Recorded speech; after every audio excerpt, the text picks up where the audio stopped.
जय श्री कृष्णा दोस्तों, जय श्री राधे, जय श्री श्याम। शुभ संध्या। आप लोग कुशल मंगल होंगे।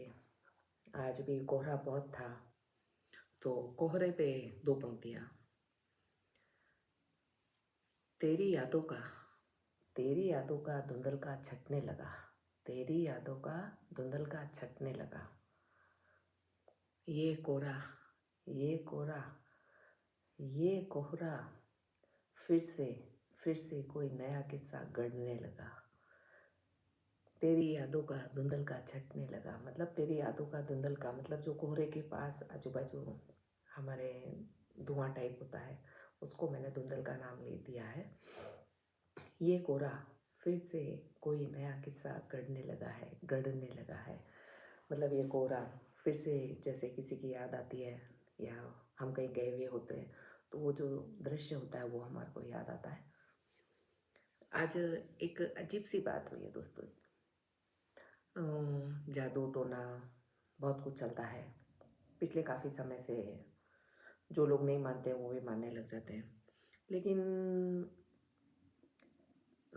एक पूरी ज़िंदगी का पड़ाव गुजारने के बाद में पति पत्नी के बीच में कोई बात को लेकर अगर अनबन हो जाए या कुछ ऐसा हो जाए, तो हम दूसरों से तो अपेक्षित होते हैं कि भाई कोई चीज़ ऐसी है, लेकिन वो पति जिसके संग हम 7 फेरे खा के आते हैं, वो पति ही हमारे ऊपर अगर पत्नी के ऊपर टोटका करना शुरू कर दे, तो उस पत्नी के दिल पे क्या गुजरती होगी दोस्तों। आप भी इस चीज़ को महसूस करिए और मुझे कमेंट में ज़रूर जवाब बताइए कि क्या वाकई वो पति उस पत्नी से वो प्यार और वो इज्जत डिज़र्व करता है वापस। वो मेरे ख्याल से नहीं करता है। ऐसे पति के लिए तो मरने पर वो जो 2 आंसू होंगे वो लोग दिखावटी होंगे समाज के डर से, कि दुनिया औरत को जीने नहीं देती है। अगर दुनिया अच्छी होती है, औरत अच्छी भी होती है तो भी। तो आज मतलब रह रह के ये चीज़ मन को कचोट रही है कि औरत अगर सही भी है तो भी उसकी कदर नहीं करता है पति। जब पति कदर नहीं करता है तो उसके घर वाले भी कदर नहीं करते हैं, और घर वाले कदर नहीं करते हैं तो फिर आप, जब पति ही नहीं कदर करेगा तो फिर दूसरे कौन कदर करेंगे। सोचें, आप भी सोचनीय विषय है। आज मैं जो शब्दों को उकेरती हूँ, लिखती हूँ, उसके लिए आज मेरा मन बहुत विचलित है और शायद मेरे मन को, आत्मा को बहुत ठेस पहुंची है। चलिए आज शाम वंदना करते हैं हम लोग। रिम झिम आँख्याँ आंसुड़ा है बरसे, रिम झिम आँख्याँ आंसुड़ा है बरसे, श्याम धनी से मिल बताई मनड़ो है तरसे, श्याम धनी से मिल बताई मनड़ो है तरसे। रिम झिम आँख्याँ आंसुड़ा है बरसे, आंसुड़ा है बरसे, श्याम धनी से मिल बताई मनड़ो है तरसे, मनड़ो है तरसे। इन 2 पंक्तियों का ये अर्थ है कि रिमझिम आंखों से आंसू बरसते हैं और श्याम धनी से मिलने को ये मन है तरसता, श्याम धनी से मिलने को है ये मन है तरसता। चलिए वंदना की अगली पंक्तियाँ सुनते हैं। जल बिन मछली तड़पे बाबा, जल बिन मछली तड़पे बाबा, था बिन था को दास, था बिन था को दास, चांद चकोरी जामाने है श्याम मिलन रियास, हो श्याम मिलन रियास। जल बिन मछली तड़पे बाबा, था बिन था को दास, था बिन था को दास, चांद चकोरी जामाने श्याम मिलन रियास, हो श्याम मिलन रियास। रिम झिम आँख्याँ सू है, आंसुड़ा है बरसे, आंसुड़ा है बरसे, श्याम धनी से मिलवाताई मनड़ो है तरसे, मनड़ो है तरसे। जल बिन मछली तड़पे, जूं बाबा, मतलब मछली जल के बिना नहीं रह सकती, उसी तरह श्याम भगवान आपसे मिलने के लिए ये दास तरस रहा है, ये दास तरस रहा है। चांद चकोरी जहाँ हर चीज़ के लिए उपमा दी जाती है चांद चकोर की। तो चांद चकोरी जुमा मतलब चांद चकोर जैसे चांद से मिलने को तरसती है, उसी तरह ये श्याम मिलन की आस है बाबा, ये श्याम मिलन की बात है। बोलो जय श्री श्याम धनी की। चलिए अगली वंदना की पंक्तियाँ सुनते हैं हम लोग। थारो मारो हेतो यो है, थारो मारो हेतु हुयो है, कोई पूर्व जन्म को लेख, कोई पूर्व जन्म को लेख। आँख्या में बस जाओ मारे जू का जल की रेख, जू का जल की रेख।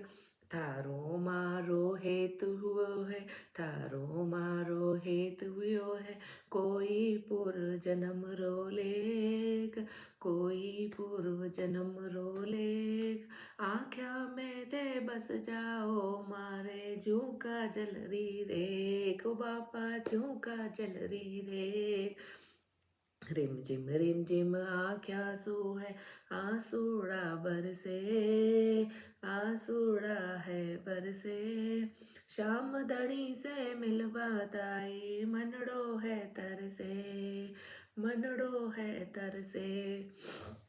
इन दो पंक्तियों का अर्थ है थारो मारो हेत मतलब भगवान से इस जन्म में मेरा जो हेत हुआ है वो कोई पूर्व जन्म का लेख है। जैसे कहते हैं ना, कोई पूर्व जन्म की कोई भक्ति बाकी रह गई, कोई पूर्व जन्म का मिलना कोई बाकी रह गया। तो ये पंक्तियाँ इसीलिए है कि तेरा मेरा मिलन कोई बाकी रह गया बाबा, इसीलिए ये हेतु हुआ है, कोई पूर्व जन्म का लेख बाकी है मेरा। आँखें में बस जाओ मतलब आप भगवान मेरे आँखों में बस जाओ, जैसे काजल की हो रही, जैसे महिलाएं काजल लगाती है, बच्चों के लगाते हैं, कई पुरुष भी लगाते हैं सुरमा।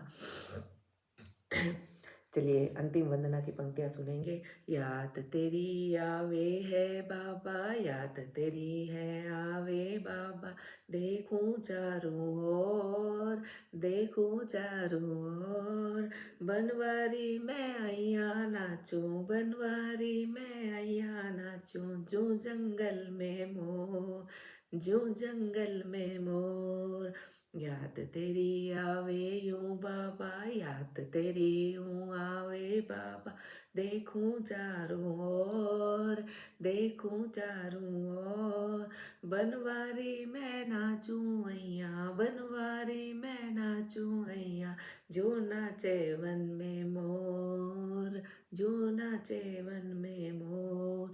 रिम झिम आँख्या सू आंसूड़ा बरसे, रिम झिम आँख सो आंसूड़ा है बरसे। श्याम धनी से मिल बात आई, मनड़ो है तरसे, मनड़ो है तरसे।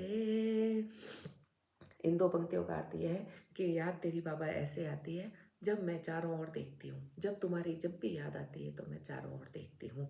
बनवारी में अय्या नाचूं, बनवारी में ऐसे नाचती हूँ जैसे जंगल में नाचे मोर, जैसे जंगल में नाचे मोर। बोलो श्याम धनी की जय हो, जय खाटू नरेश की जय हो। हे खाटू नरेश, सभी की मंगल कामनाएं पूरी करना, मेरी भी करना, लेकिन पहले मेरे जो मित्रगण हैं उनकी करना, फिर मेरी आप करना, लेकिन करना ज़रूर।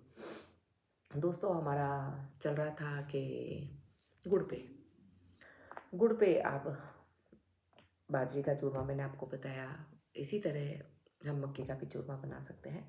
मक्के की मुठड़ियों में थोड़ा सा बेसन डाल के आप उनको दूध में आटा गूंद के उनको थोड़ा सा घी के अंदर रोस्ट करके बाहर निकालें मंदम आंच पे, और फिर उसको आप मिक्सी की सहायता से या इमामदस्ते की सहायता से उनको आप बुरबुरा करें, हल्का हल्का सेक के निकालें और गुड़ की पात करें। अगर आपने 2 कटोरी आटा लिया है तो कम से कम जो गुड़ की 2 छोटी छोटी गोलियां टाइप आती है वो आप लें, उनको बारीक कतरें। बारीक कतरने के बाद में आप उनको कोई बर्तन में, पैन में, कढ़ाई में उसको मेल्ट करें, हल्का सा उसमें दूध का छांटा डालें, थोड़ा सा मैल हटा लें, वैसे इतने से गुड़ में कोई मैल नहीं आता है। और फिर वो ड्राई फ्रूट के साथ में आप जो मक्की का और बेसन का जो आटा है वो डाल के उनको ठंडे ठंडे हाथों से छोटे छोटे लड्डू बना के रखें। बहुत पौष्टिक होते हैं, सर्दी में मक्की और बाजरी बहुत अच्छी रहती है। जय श्री कृष्णा दोस्तों, आप सभी को साधुवाद। कल फिर हम मिलेंगे। मेरे चैनल को आपका आशीर्वाद ज़रूर देते रहें, उसके लिए साधुवाद। जय श्री कृष्ण दोस्तों, जय श्री कृष्ण।